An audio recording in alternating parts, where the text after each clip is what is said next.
যখন পড়বে না মোর পায়ের চিহ্ন এই বাটে, আমি বাইব না, আমি বাইব না মোর খেয়া তরি এই ঘাটে গো। যখন পড়বে না মোর পায়ের চিহ্ন এই বাটে। রবীন্দ্রনাথ ঠাকুর বিশ্ববাসীর কাছে বিশ্বকবি নামে পরিচিত। আমাদের পশ্চিমবঙ্গের কালিম্পংয়ে তার একটি বাড়ি আছে, যেটির নাম গৌরীপুর ভবন। 1938 সালে রবীন্দ্রনাথ ঠাকুর কিছুদিন সময় কাটিয়েছিলেন এই ভবনটিতে। মেঘ সবুজ ঘেরা কালিম্পং ছিল কবির অত্যন্ত প্রিয়। প্রকৃতিপ্রেমী কবি এই শান্ত পরিবেশে বসেই বেশ কিছু সাহিত্যকর্ম রচনা করেছিলেন। তাই তিনি এই গৌরীপুর ভবনে বারবার আসতেন। বর্তমানে গৌরীপুর ভবন পর্যটকদের জন্য উন্মুক্ত নয়। বহির্ভাগ থেকে এই ভবনটির কিছু অংশ দেখা যায়। এটি সাহিত্যপ্রেমীদের কাছে একটি বিশেষ আকর্ষণীয় স্থান।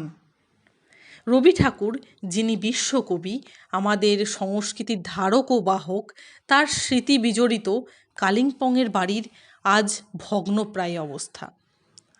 বাড়ির ভিতরেও তার ব্যবহার্য কোনো জিনিসপত্র নেই।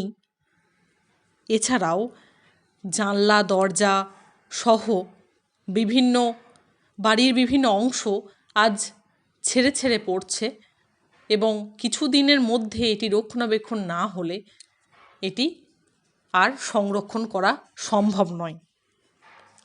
ভাবতে খুব অবাক লাগছে যে আমরা তার জন্মদিন এত ঘটা করে পালন করি, তার লেখালেখি নিয়ে এত গবেষণা হচ্ছে, তার লেখা সাহিত্য গ্রন্থ, গল্প, গান আমরা পাঠ করি, অথচ তার এই ভবনটি সম্পর্কে আমরা কেউ জানি না।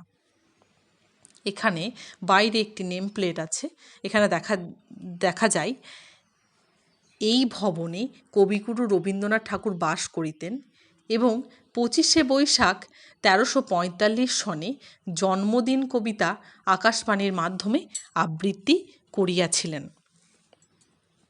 দেখে ভালো লাগছে যে রবি ঠাকুরের পদচিহ্নযুক্ত এই বাড়িটিতে আমরা আসতে পেরেছি। তবে ভবিষ্যৎ প্রজন্ম হয়তো আর এই বাড়িটির সন্ধান পাবে না।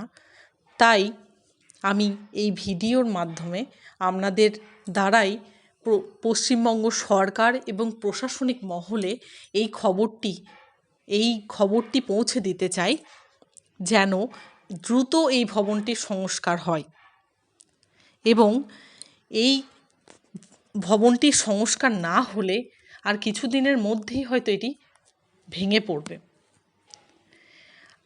নিঃসন্দেহে এটি আবেগপ্রবণ বাঙালি এবং বিশ্ববাসীর কাছে পর্যটকের একটি স্থান হয়ে উঠবে। দ্রুত তাই এই ভবনটির সংস্কারের জন্য আমার অনুরোধ রইল।